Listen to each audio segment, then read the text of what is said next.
Hi everybody, I'm Gwendolyn Sterk of Sterk Family Law, and I'm here to introduce everybody in our Orland Park area to dementia-friendly Orland Park. I have the privilege and honor to be with three of the founders of this organization for Orland Park, and I would like Aishling, you to introduce yourself at this time. Well, hi there everybody. Thank you firstly for having us on. This is a great privilege and we appreciate you helping us get the word out. My name is Aishling Dalton Kelly.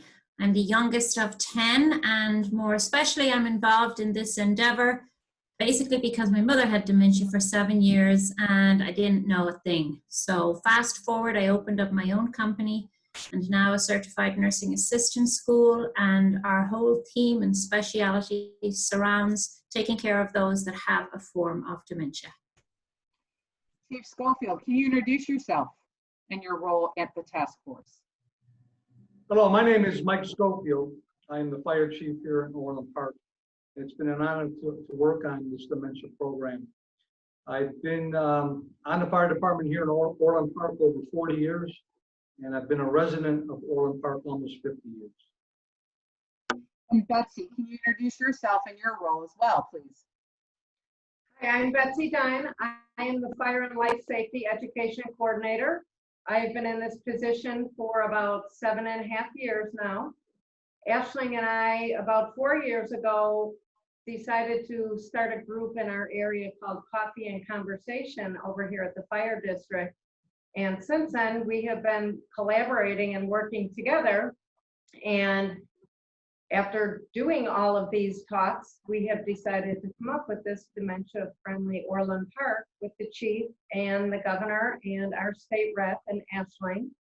And together we are trying to make a difference in our area. So welcome everyone. That's fantastic. Aishling, can you tell us a little bit why Orland Park has the need for such a task force and organization? Well, it's actually, Gwen, all over the United States. In any of the paperwork that you read, everybody talks about this 2050 year. The National Coalition on Aging spent about 10 years putting data together, which is kind of frightening. They call it the silver tsunami because all the baby boomers era is exploding now. And we have 56 million folks over the age of 65 now in 2020. And that's going to jump to 84 million in 2050. And in between that, we have a caregiver shortage, and we have a diagnosis of dementia every 65 seconds here in America and every 3 seconds globally. So clearly there is a big issue coming at us, and we need to address it now at the local level and build the foundations for how we're going to manage our community members, how we're going to recruit caregivers, and how we're going to help our first responders out there to deal with this massive problem. That leads me to the next question. Chief, can you tell us how the task force and the program itself can assist both the fire department and the police department in dealing with these issues? Well, with police and fire, on the fire side first, we're firefighters and paramedics. So, you know, we've had a lot of training in how to put fires out and do rescues, and our paramedics are very well trained in emergency situations. So in our area, our senior population is booming, and we've had a lot of training in the past, but really never anything focused on dementia. So what it does is it helps our police and fire when we respond to a call with a person with dementia. Number one, to better understand the illness. I think that's the first thing. Because when you walk into a scene as a police officer or the house as a paramedic, and you are you meet a person with dementia, you have to first understand their condition and why they act like they are. They're going to be confused. They might not understand dates, times as it relates to present day. It also better helps us as paramedics to evaluate the person. This training has brought to light a lot of things that you know, maybe we took for granted or didn't quite understand. And it also helps us to understand what the family is going through. So this program better trains your paramedics and police in Orland Park with our aging population to understand what's going on, not only with the dementia patient, but with the family and the household. And it allows us to better treat them and better help them. Oh, there's a lot there. So Betsy, can you tell us how can the community get involved in this type of program to provide some assistance for our community at large? So when we're looking at our local businesses, we want them to jump on board with us. We want our residents to remain comfortable in their home homes and within our community. Our residents with dementia and their caregivers, for that matter, need to feel comfortable going into businesses and engage in a variety of activities and feel supported at the same time. We want our residents to continue to go about their daily life, which means going to restaurants, going to stores, going to gyms, and to the library. We want them to feel safe, and we want them to feel part of the community even as their disease progresses.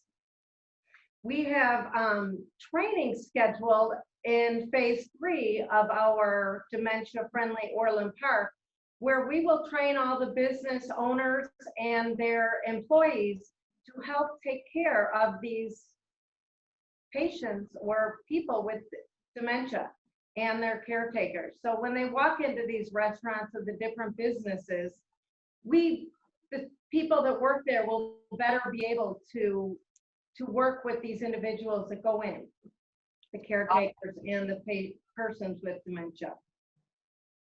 Sounds like it really is going to take the community at large to make this program work. It's all the different facets. So that leads me to the next question, Aishling, for you, is in particular in Orland Park, and I know you gave some statistics in general, but what were the signs to you and to your founders here of the program that Orland Park really needed this program?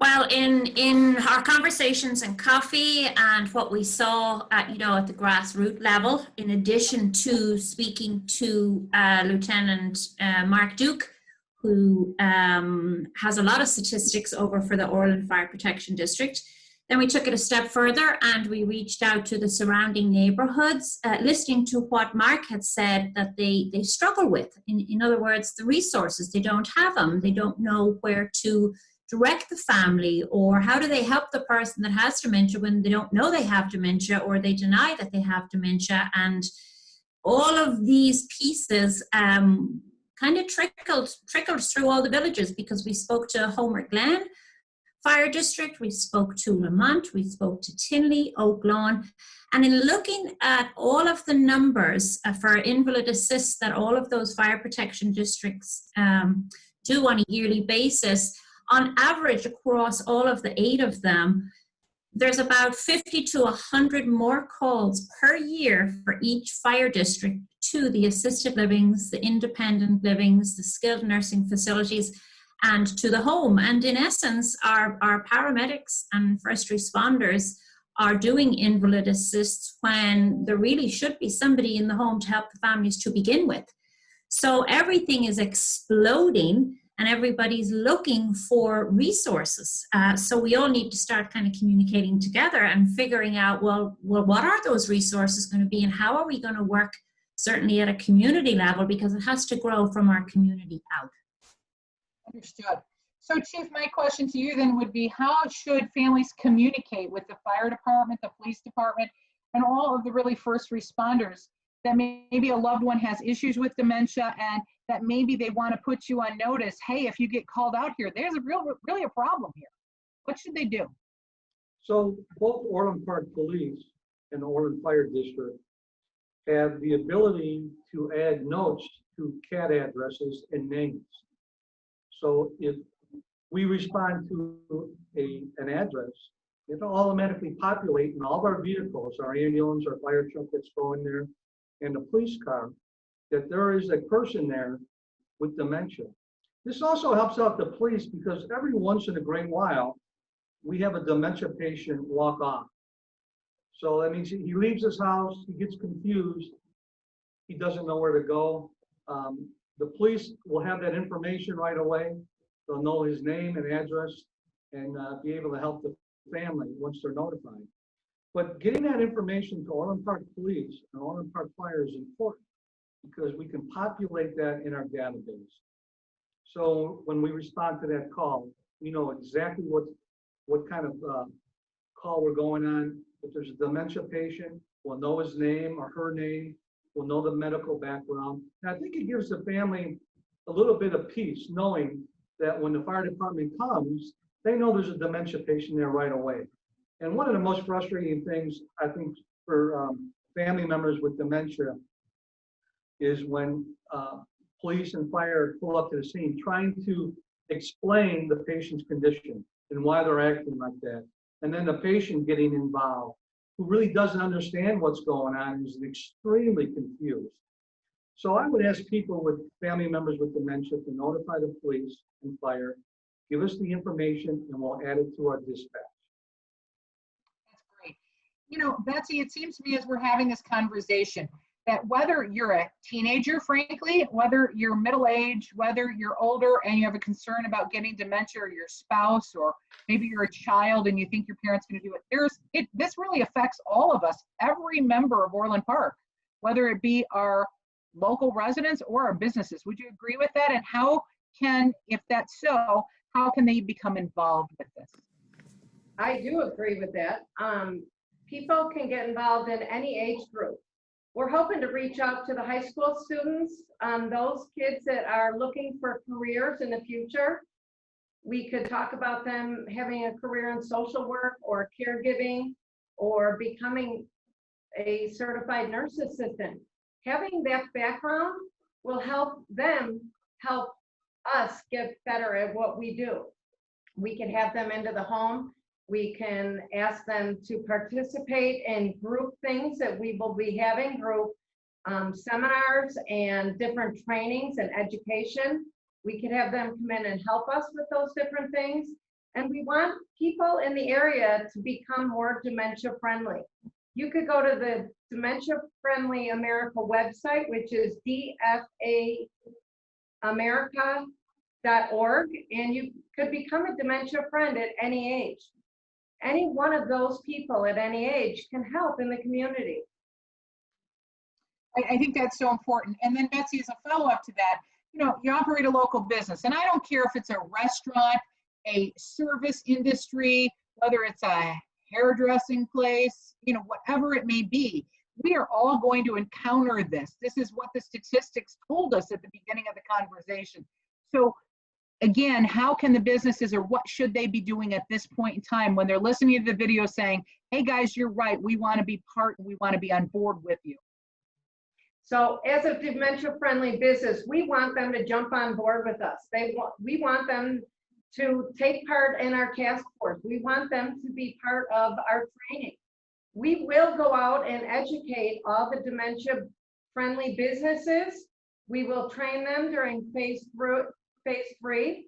And with that training, we will make sure that all their employees know how to treat people that come in with dementia and their caretakers. It's really important to make them feel safe and secure and feel like they're involved no matter what kind of condition that they have. The one thing I think is really unique is it gives you the training in advance. You know, sometimes I think we all become very responsive to things instead of being proactive. What Dementia Friendly Orland Park does is it gives businesses an opportunity to be proactive and to plan for this in advance. What if you have to call the police department or the fire department? If your employees are trained and they understand dementia, it's going to help all of us move forward to work as a community, because it takes a community to make this work. Aishling, is there anything else you can add today? How can people get a hold of you outside of going to the national website? I know you have Facebook and other contacts. Let's get this moving, guys, and let's all participate together. I would just say to any businesses that don't know a lot about it, Betsy and myself and the task force, we're only 50, total. We need about another 50 volunteers to help us to talk to businesses. I think in a day where everybody is so busy, and with this COVID challenging that we're facing, everybody's so busy and their time is limited. But, I would ask business owners, if they are approached by any member of the task force or ourselves, to please just give us 5 minutes of your time, because as you so rightly said, Gwen, from banks to funeral homes, to restaurants, to first responders, to grocery stores, to department stores, and all the way down. It's not a case of if, it's a case of when. You are going to encounter a person with dementia, and they don't need to be stigmatized. So we do need to get the word out. We're looking for your help, and you are correct. It does take a village, and we are an awesome village here in Orland Park, and we want to make sure that we keep it safe for our folks to remain at home. So for anybody who does need to contact us, we will give Kelly, your assistant, our emails and our numbers that they can contact us in any way, shape, or form, calling the Fire Protection District. You can certainly call me here at Aishling Companion Home Care, but we have those numbers and the emails listed. And as of next week, there will be a page on the Orland Fire Protection District page that we would like to direct everybody to. And that will be our bank of centralized information for everybody to get the most current education, information. And if they want to sign up for the task force, we would be delighted to have them. That's very good. And if you see the dementia-friendly Orland Park logo at the bottom, first of all, if you're a local business, you need to get the information, post the sign, learn what you're doing. You also need to like the Facebook page, because I'm sure that everything will be shared as events are going forward and things and needs that come up that can be addressed. We are a community, we are Orland Park, and we're asking for everybody's help today. You know, it is those things that take time, which are our most valuable asset, but not so much money. This is a project which I find interesting. Yes, we need fundraising, we need things to go into the community, but we also need you and your time. So every member of Orland Park, we're calling on to become part of dementia-friendly Orland Park. Thanks, guys, for your time today. I appreciate it, and I hope that everybody will get this message and we can all join together to help people. Thanks, Gwen. Thank you. Thank you very much. You're quite welcome. You have a great day. You too. You too.